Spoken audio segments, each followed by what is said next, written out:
Bonjour à tous, j'espère que vous allez bien. Bienvenue comme tous les jours dans ce Day Trading Roadmap. Les plans du jour pour les indices DAX, Nasdaq et Dow Jones. Semaine dernière, pas d'émission, nous étions en séminaire avec une quinzaine de membres de la communauté qui sont venus en Thaïlande, à Koh Samui, dans le cadre d'un séminaire. Vous avez dû voir ça sur les réseaux sociaux, donc c'était plus compliqué pour nous de faire nos émissions sur YouTube. Quoi qu'il en soit, on commence par le DAX qui est toujours très haussier, ultra haussier ce DAX. Aucun signal de retournement et à mon humble avis, la cible moyen terme, c'est cette oblique qui passe par tous les tops. On n'y est pas encore, il y a encore de la place. Attention quand même, il y a pas mal de choses prévues cette semaine, notamment l'inflation aux États-Unis. On a aussi une semaine de 4 jours, puisque c'est vendredi saint, c'est férié. Vendredi, il y a la bourse complètement fermée. Peut-être que les futurs coteront quand même, mais il n'y aura il y aura personne sur les marchés. Donc en vrai, vous avez 4 jours cette semaine. Donc voilà, c'est quand même un peu plus court que d'habitude. Et c'est des marchés qui sont tous quasiment proches de leur ATH, qui ne veulent pas corriger, mais en même temps qui ne veulent pas faire de plus haut. Donc c'est pas évident. Quoi qu'il en soit, c'est toujours très haussier. Évitez d'être le plus malin, celui qui cherche le plus haut. Pour shorter, ça n'a aucun sens. On est juste super haussier dans un beau canal. Regardez-moi ce beau canal haussier, qui est quand même assez efficace pour le moment, qui passe bien par les points bas, bien par les tops. Donc c'est forcément quelque chose qui va m'intéresser. Sur le DAX, j'ai mis 2 plans pour le coup parce qu'on est quand même sur cet ATH et sur ce haut de canal. Donc j'ai mis un plan un peu plus joueur parce que la marge de manœuvre est plus courte. Si jamais on fait par exemple une cassure et intégration d'OPR ou une sortie par le haut, mais le ratio ne sera pas très bon en visant les plus hauts. Et un plan plus safe en cas de beau repli un peu plus marqué vers les 18 300, ce qui nous fait quelques pourcents avec une belle convergence entre une ancienne zone de résistance et justement ce bas de canal 4 heures.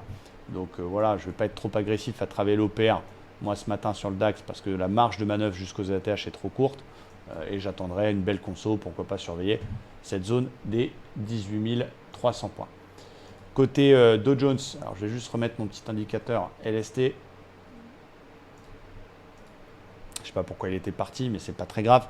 Le Dow Jones, pareil, toujours très haussier, rien à dire. Il est complètement sorti de son range par le haut. Ok.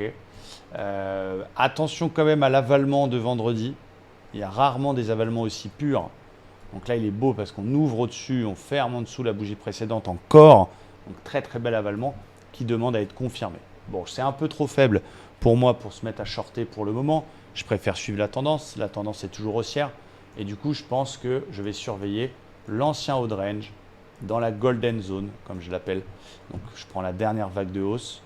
Ça me donne une golden entre 50 et 61,8 qui converge à la fois avec une oblique qui passe par les tops et à la fois avec ce fameux haut de range. Donc si jamais cet après-midi on vient chercher cette zone-là et que là-dedans j'ai un très beau signal contre flux, une divergence haussière, une épaule tête épaule inversée, une bulle, je peux essayer de payer vers les 39 650, ça me paraît la zone la plus alléchante.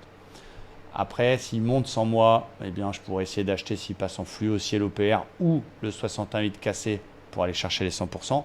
Mais je peux aussi me mettre à shorter à une seule condition, c'est qu'il réintègre le range et il pète 61,8 de la dernière accélération, donc sous 575. Donc des achats un peu plus bas vers 650 si on a un beau signal, des ventes s'il passe sous 575 pour aller chercher le bas de range et des achats un peu plus agressifs parce que la marge de manœuvre est plus courte au-dessus du 61,8, au-dessus des 40 100.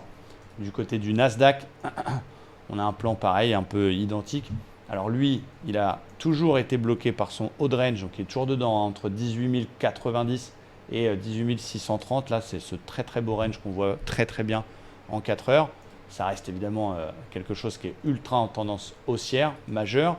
Alors, j'ai plusieurs plans un peu plus techniques. Il y a une polarité qui est intéressante vers 18 500, qui a été résistance ici, qui a été support vendredi. Si on revient tester cette zone et que j'ai un très beau signal dedans, je peux payer. S'il part à la hausse et qu'il casse l'oblique qui passe par les corps, j'aurais du mal à résister à une sortie d'OPR, même si on a le haut de range qui peut nous gêner. Donc il faudra que ce soit propre, il faudra que la marge de manœuvre soit belle. Par contre, si jamais ce petit coquin de Nasdaq continue sa conso, pète le plus bas précédent, on peut commencer à se mettre à shorter doucement des OPR parce que le flux sera baissier. Et ce qui sera encore mieux, c'est de vendre sous le 61,8 pour aller chercher le bas de range, donc la zone 18 300. Donc il va falloir surveiller le flux. Pour l'instant, c'est un peu neutre. On se balade dans les moyennes mobiles. C'est pour ça que c'est pas évident et que c'est pas très clair. Mais ça devrait se décanter avec les news qu'on a cette semaine. Prudence, patience. Voici les niveaux que je surveille. Et on fera du beau comme d'habitude. Merci à tous et à très vite sur la chaîne. Ciao!